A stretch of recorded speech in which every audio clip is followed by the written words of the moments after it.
I'm Amber Davies and welcome to Call to Stage. This is the space where musical theatre takes centre stage. From unforgettable backstage stories with incredible special guests to insights from my life and my theatre journey. We're leaving it all on the mic every single week, so let's jump in.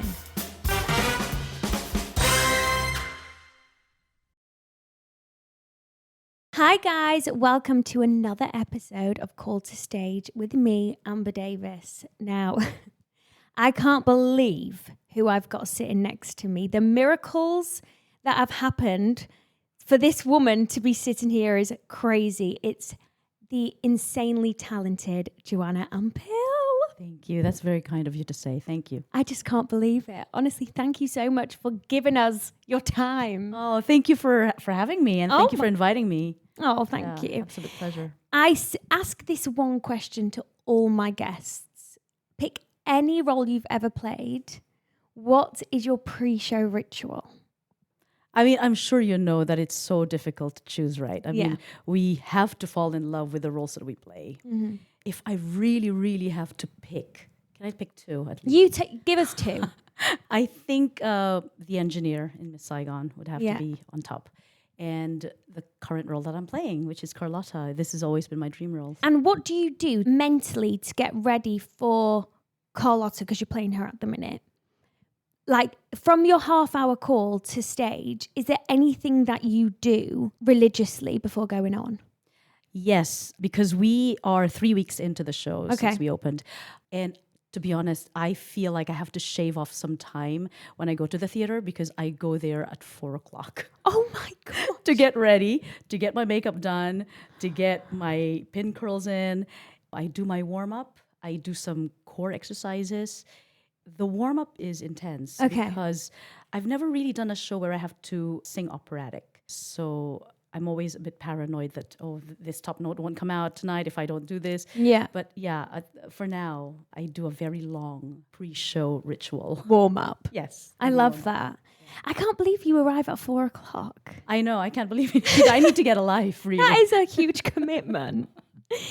And you know what? Just interesting talking about you've never had to sing operatic. Going into the audition process then for Phantom, did you really have to work on that side of your voice? Yes, I did. How did you unlock it? I know that the soprano's there. The classical tone has always been there because I've done West Side Story, which is also classical, and Sound of Music. But to sing this style, which is coloratura, I asked my singing teacher, first of all, do you think it's possible for me to audition for this role? And she said, yeah, we can work on it, which we did prior to the audition. And that's how we managed to unlock it. You just have to constantly, rehearse and do it. I love that. So for our listeners, what's the difference between an operatic sound and belting or mixing? What would you do differently? The discipline is completely different. Okay. So like I said, I warm up a lot for the operatic style. Belting, because I'm so familiar with, singing belt, I know what to do. But I find that when I'm singing a belty song or when I have to do a belty show, I do a lot of vocal rests after every show. Whereas with operatic, it seems easier. Like I can talk to my friends after the show, which is nice, but the discipline is harder. Whereas with belting, it's harder to sing and to talk to people afterwards. But it's easier for me to discipline myself when I know that I'm doing a belty show. Like for me, I feel like if I'm going to go and belt higher, the less breath, the better. Yes. Where also that, yeah. Also this. And the operatic style, I feel like my breath is being used a lot more. Yeah. So I have to fill in my diaphragm and my, the middle section of my body just so I can sustain the note. This is so educational for me. I'm like mentally noting everything like, okay. So I'm so glad that our listeners are actually having the opportunity to have you here, honestly. Now, can we go back to when you were 17 years old and you auditioned for Miss Saigon?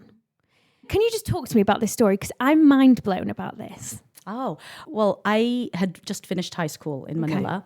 And there was this ad in the newspaper asking people to audition for Miss Saigon, which is going to happen abroad. I cannot remember which city it was, but one of them was London. I didn't know anything about theater. I didn't know much about theater, but I knew that Lea Salonga had been successful with Miss Saigon. So a classmate of mine said, they're auditioning for it. Why don't you go up for it? So I did. And it was a cattle call. There were hundreds of people auditioning for this. I had no idea what I got myself into. They said just bring a pair of heeled shoes and some warm-up clothes. So that's what I've done, and prepare a song and some songs from the show. So I learned songs from the show, which were not Kim. I didn't know the characters at all. I think I learned the songs of Ellen, of Gigi. And I got there. I sang my prepared song, which was Home from The Wiz. And then I got a call back saying, could you learn the songs? And then my callback was me singing all the songs from the show. Okay. But I chose the Ellen song, not knowing that it was an Ellen song. And they said, that's lovely choice. Could you do something else? I said, okay, I'll do Movie in My Mind. And that was it, Movie in My Mind. And then I had to sing all the songs. And then little did I know, I was actually singing with a composer, Claude Michel Schonberg, who was there. And then the next callback was with Nick Heitner. I didn't know who Nick Heitner was. I just saw this guy who was sitting there with a very stern face and observing me whilst I do a walk like a prostitute. I didn't know how to do that, of course. So I guess that's how they saw the Kim in me at that time, because I really had no idea what I was doing. And then a couple of months later, they asked me to do the role. And then they flew you over? They flew me over, yeah.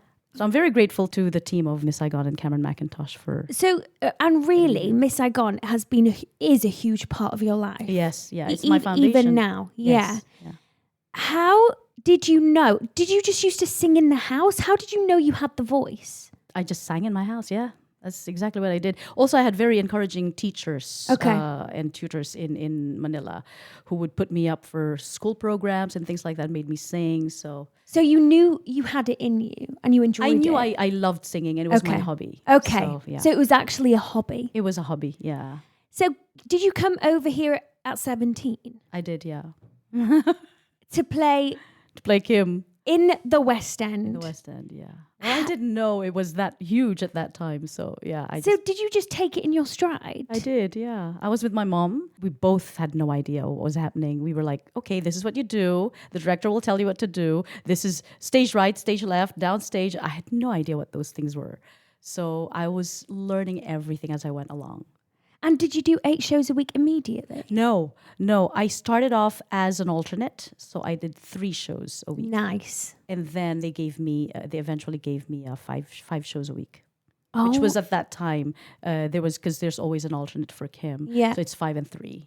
That is one of the most unbelievable stories I've ever heard. When I was reading about it this morning, I thought, oh my gosh, this is like... It could have happened to anyone. I mean, I was just there at the right place, right time, that kind of thing. But I bet you were perfect for it. Look at what it's done to your life. Yes, that's true. It's life-changing. It is life-changing. Yeah. And I'm talking to you now. Amber Davies.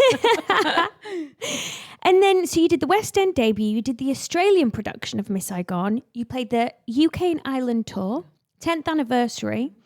And then the first female, the engineer. Yes. I mean, it's really kind of... Full circle. You are Miss Saigon. Miss Saigon is you. You are the foundation. How did it feel to be asked to play the first female, the engineer?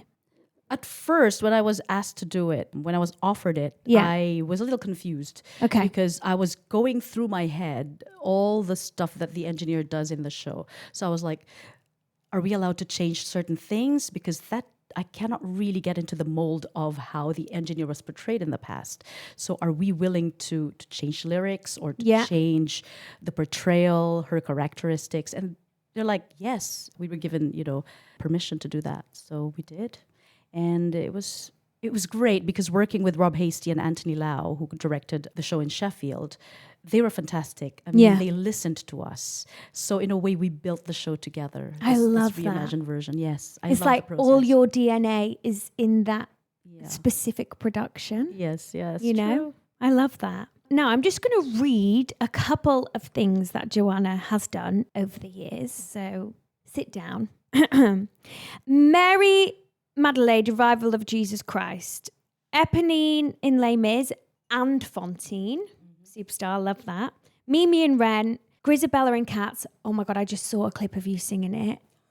Obsessed. That's another dream role. See, Is it? Well, let's talk about that in a minute. Hair, Avenue Q, The Real Love, I Sing, The Musical of Musicals, The Musical. That's a really good vocal warm-up. yes, true. Pinocchio, The Musical, West End Women, South Pacific, You'll Lie in April. Then you did international premieres of Jenna in Waitress, Francesca in The Bridges of Madison County. And you also, which I want to talk to you and discuss a little bit later, is your theatre debut in the Philippines. I would love to know like the difference between West End, and like the tours. So let's go to Grizabella. Dream role. Dream role, yes. When that audition came up, did you audition? I did, yes. You did? I did, yeah. Okay. Did you put a lot of pressure on yourself to get it? I was in Manila and I called up my agent and I said, I really, really want to go up for Grizabella because I had auditioned for it before and I was unsuccessful. So when it came up again, I said, I really want to do this. I will fly to London to audition for this. So I did. The day before my audition, I remember meeting the musical supervisor and the director, Chrissy Cartwright and Graham Herman, and they gave me a little work through because I was going to be presented in front of kind of a huge panel, including Gillian Lynn. Okay.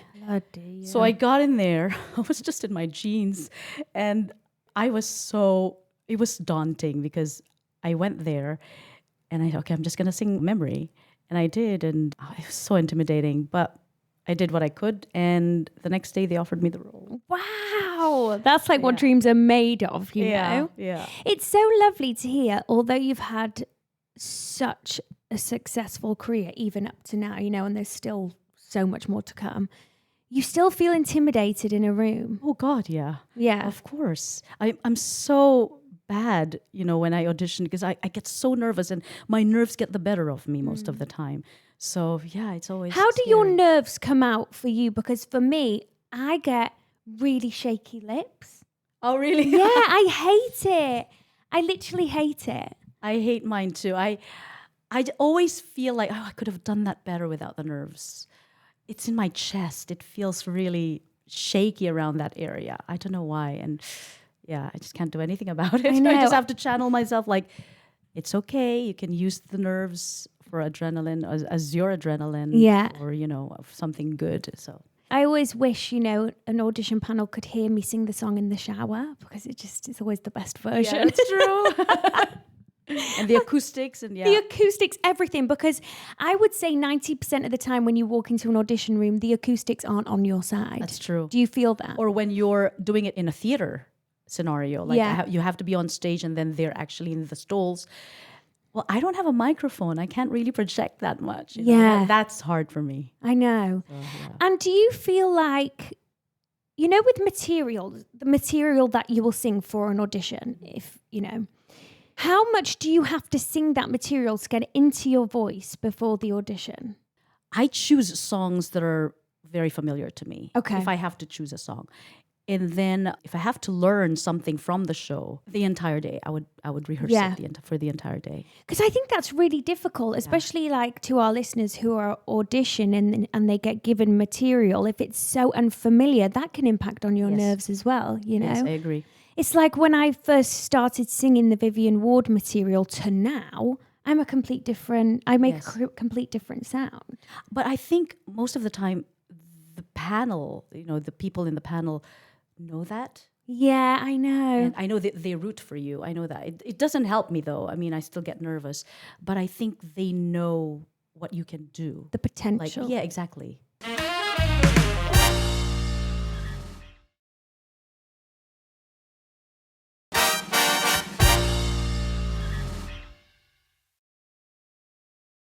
You dance as well? I don't. Do you not dance? I move. Yeah, I learned Cats. I learned how to dance in Cats, but there was a lot of tears. And I rehearsed for like 24 hours nonstop just to get it into my body, that opening number. I'm pretty proud to say that at least I've done that. Yeah. So, yeah. That's so interesting because I feel like there's a lot of pressure in the industry that you have to be really, really strong at all three or you're never going to work. And that's actually not the case. You know, if you take your time to perfect, I mean, you can never be perfect, but you're acting through song and mixing that together. Do you still think that you can have a successful career? Absolutely. I think really practice. It's practice makes perfect. I mean, I know it's cliche, but it really, really helps if you're so prepared for something. So you don't have to be, even if I get nervous, at least I know the material I'm auditioning for. And my husband constantly reminds me of this. You know, you kind of have to know without reading it off the script. Yeah. Just not having the script in front of you. Yeah. Be prepared. Yeah. Be prepared. I would love to talk to you about Waitress because I absolutely, do you know what? I've never seen the show. Yes. It was opposite me when I was at the Savoy. Something you can do. It's on my wish list. Fantastic show. Was that a difficult show? Did you enjoy it? Was it easy for you? Like, how was portraying that role? It was an absolute joy. Was it? To have played it. And in the Philippines, we have short runs only. So we rehearse for, say, a month or a bit longer. And we are very, very prepared. So when we go on stage, we know exactly what we are doing. So it was really a thrill to have done that role and that show, because the music, the score is phenomenal. It's beautiful, isn't it? It's beautiful. I love that. And then I would love to talk to you about your theatre debut in the Philippines. So you did Maria in West Side Story and Maria in Sound of Music. Maria. Yeah. Maria should be a middle name at this point. It is. Marie.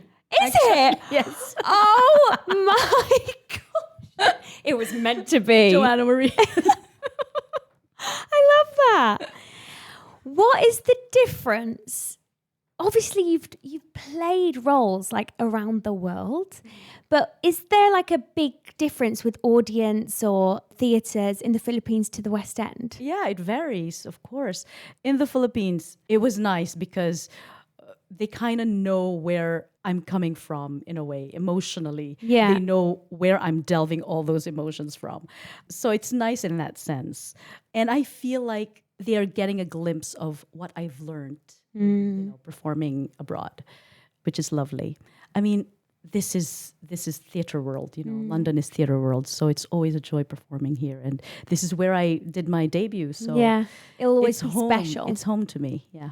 And what about, because I'm on tour at the minute and I see such a drastic change in the audience. So when I'm up north, they're wild. I know, I love the North. Crazy. Yes. Team North. Yeah. When you come down south, they're obviously a lot more polite. Right. Is yes. how I, you know. Yeah. So what are the Philippine audiences like? I'm intrigued. Filipino audiences, they're very sentimental. Okay. And because theatre is thriving right now, I mean, it took about 10 years before they actually got to stage shows from the West. Yeah. Yeah, it's always a joy performing there because I love performing for my fellow Filipinos. Yeah. And like you said about performing up north or performing down south or even different parts of the world, it varies depending on the show as well. Like, for example, when I performed Miss Saigon in Australia, that was a completely different experience again because they were very much involved in the war. Yeah. So that's another, another dimension. It's more of like a personal take. Yes, it's a personal take. Which is actually beautiful in some way, Yes. To all unite with one emotion. Yeah. I love that. I love what theatre can do, honestly, in telling the story. I agree. I would love to touch on Les Mis playing both roles. How old were you when you went in for Éponine? Oh gosh, I was in my early 20s, straight after Miss Saigon. We did Miss Saigon at Drury Lane and then it closed after 10 years. And then I went straight to do Éponine at the Palace at that time. Yeah, it was at the It was Palace. at the Palace. So, I mean, that's another amazing show for me because I love Les Mis. I love the music. My father was a huge fan of the show. Yeah. He didn't get to see me perform it, but yeah, it's always close to my heart. And Fantine was a little bit more daunting because of being the first person of color to play Both roles. that. Fantine even. Oh, really? Yeah, because Lea Salonga had played Éponine, but Fantine in London. I was the first person of color. So they didn't know what to do with my wig. They didn't know what color it had to be. Okay. So I think a few people saw it and they were like, oh, it cannot be blonde, and that's for sure. Yeah. So they added lots of, until it became so heavy. They added so many colors to it, and it became the most amazing wig, actually. I mean, how does that feel that you were the first person of colour to play Fantine in the West End? There is a little bit of pressure during that time, because I felt like I had to prove something a little bit more. Okay. Like, why am I playing this role when it's supposed to be played by Caucasian, or in the book it's played by Caucasians? Yeah. There's that little bit of pressure to prove that, yeah, it's possible to diversify. Yeah. But nowadays, I mean, it's no big deal, right? No, I mean, And, yeah. But during that time, it's kind of different. And I applaud Cameron McIntosh for doing that, actually. Yes. Being one of the first ones who diversified and do colorblind casting. Yeah, and so many producers and casting team have followed suit. And I think the theatre community as a whole have united so much more for it. Yes. Even if it's not completely there yet, at least we are setting that foundation, which is wonderful as well. It's not where we want it to be, I don't think, Not but quite, yes. Getting there. it's getting there. And any step forward Absolutely. is good, I would love to know as well, as your career's gone along, the down part in between contracts where you're unemployed. Yes. How mentally do you tackle that? First of all, you have to save. Yeah. You have to save whilst, when it rains, it pours. So there are times when it doesn't rain. And just so you're not panicking, you just make sure you save a lot. And then you're okay to be unemployed for a while. So you wait for the next good role rather than just accepting whatever comes next. I think it's important for the progression of your career as well. Yeah, to be selective and the power of saying no. I feel like a lot of people start to get anxious at the end of a contract because they don't know when the next one's gonna happen. True. But I think we spend so much of our times doing 8 shows a week, or when we sign that contract, those downtimes we need to enjoy. Yes, I agree. And it's good in a way that my family's all over the place. Yeah. My mom's in LA, my brother is in LA, my sister's in Vancouver, so I can go to them and enjoy some time with them and travel. And my husband is also a traveler. He loves to travel too, so we travel together. Oh, brilliant. And also I've got a husband who's working, so, for me, that is great. He can feed me when I'm not working. Yeah, I love that. We actually have had a lot of questions about financially in the industry. And like we just discussed, we don't actually get taught about tax. Yes. Please explain the importance of that. Gosh, for you to not panic when it's at the end of the contract, you have to make sure that you save up for your tax. Yeah. At least I save up at least 25%. I'm not an expert on finances at all, but because of my prior experiences with regards to these things, try to save up 25%, and you get either a rebate or you send off your receipts. Yeah. And that offsets everything, and whatever you've saved up from that 25%, you can keep. So, it's a win-win. I just think we literally don't get taught about it enough. Yeah. I did not know how to even start on all of that. Even now, my mum has to actually help me with it all. Yeah. It would be a good idea for colleges to do, 10 hours. To incorporate that. Yeah, exactly. Yeah, because it's huge. It's a huge part of your life. True. But I just think that all comes in with the in-between jobs, saving's key. Mm-hmm. Saving is key. And then another thing I'd love to ask you is the importance of an agent. Do you think it's important to have an agent? I think so, yeah. You think, I think it's important to have an agent. I've always had an agent. Yeah. So, and I love mine right now, Peter Brooks of CAM. And when you find a really good agent suitable for you and for your needs, then it's really, you've won the lottery there. Yeah. He really looks at each role that I take on, whether this is good for the career and not just the financial side of it. If it's good for you mentally, if it's going to if it's going to be a progression of your Yeah. career. Yeah, he will look into those things. And I feel so well looked after by my agent. That's So, important. yeah, finding the right one and the suitable one is Yeah. key. Have you only ever had one agent? No, I've had three very good ones. And when do you know, because I've had a couple of PR agents, but I've always stuck with the same musical theatre agent. When do you know? Do you have like a gut instinct when it's like time to move on? Yes, I think so. Yeah, your gut will tell you if I need something new, a new approach, Yeah. and then you talk to them properly, like and they will understand. And Yeah. I've chosen some agents who are very understanding when it comes to those things. That's I'm amazing. very, very lucky when it comes to that. I would love to know, in your career so far, what is a day that you've thought, I am so lucky, or I'm so grateful, or this is a real highlight in my life right now? Just last night. Really? Yeah, when I was just before I did my first scene in Phantom, because I'm in such a legendary show. I know.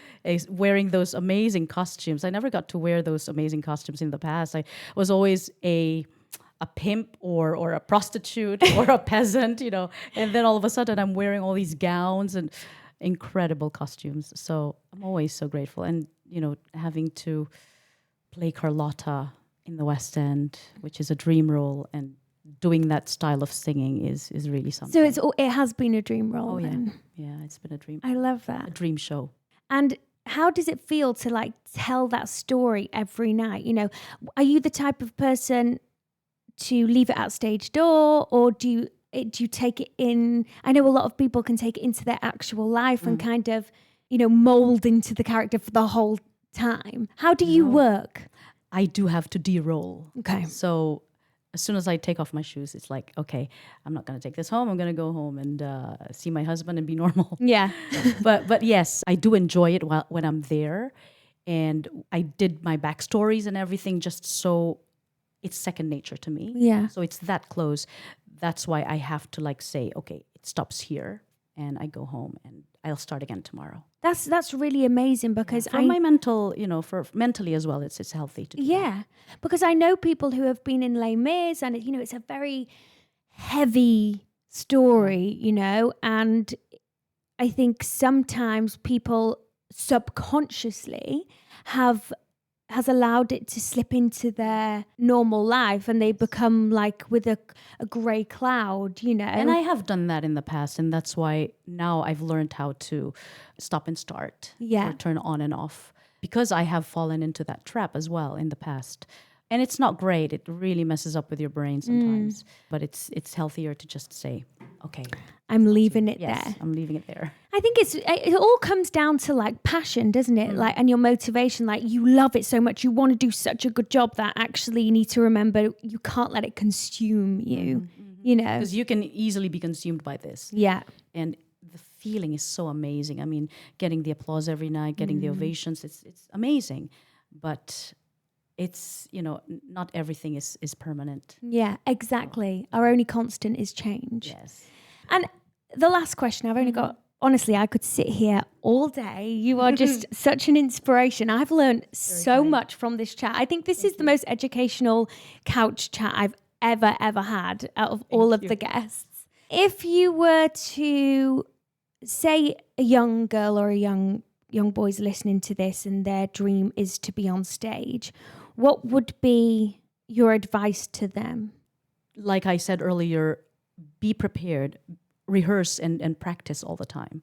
If you like to sing, just constantly use your voice and invest on really good teachers. Yeah. If you need some singing lessons or dancing lessons, just do them all. Practice and enhance your craft. I love that. Yeah. Well, thank you so much. And thank you for listening.